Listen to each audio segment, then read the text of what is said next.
nice to report good, fun royal news. And this particular story caught my eye simply because I know the gentleman in question, he's great fun, and it's a well-deserved award. Who are we talking about? Hi, good morning, Neil Sean here in the very heart of London. Nice to have your company today. And as ever, yes, hope you're keeping well. Truly mean that. When I ask you that, I do mean it, you know, because we all wake up, don't we, with aches and pains. You wake up and think, oh, no, not again, you know. Or is it just me? I know I often say that, but, you know, you clutch your way out the bed, you think, oh, gosh, another long day, you know. But of course, once I'm up, you know, I'm full of life. Yeah. You don't believe me.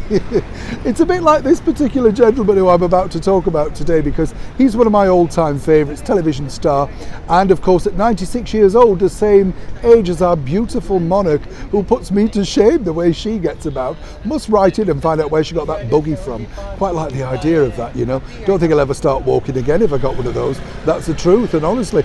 But of course we can celebrate the, well, spectacular success of a man that's done so much really for bringing history and all the sorts of things about nature to our TV channels for decades. We're talking, of course, about the brilliant David Attenborough. Now, David Attenborough, to me, you know, I first remember watching him coming home from school. He always was sort of dressed in some kind of safari outfit, looked very adventurous, you know, always embedded somewhere in the jungle. But David Attenborough, you know, I didn't realise this, has such a brilliant, close relationship with the royals. In fact, way back in 1958, he first met Prince Charles and Princess Anne as children when they popped along to the Lime Grove TV studios for the BBC. And then, of course, you know, a lot of us younger viewers of us will remember that he was the producer of the Queen's Christmas speech for many years, in fact. So, you know, he has a very, very connectable sort of association with the British monarchy, and we do know that the Queen, our monarch, really loves spending time with him, because he's done quite a few documentaries with her. I love that walk around the gardens in Buckingham Palace, by the way, where they're talking about trees and how powerful they were. I thought that was really moving. Well, we can tell you that once again he's been reknighted. That's all thanks, of course, to a reknighting by His Royal Highness Prince Charles. And this took place yesterday out at Windsor Castle. Now, as I say, I've met Sir David on numerous occasions. Always great fun and very knowledgeable, you know, but just don't get him going about certain things. Yeah, I know what you're going to think.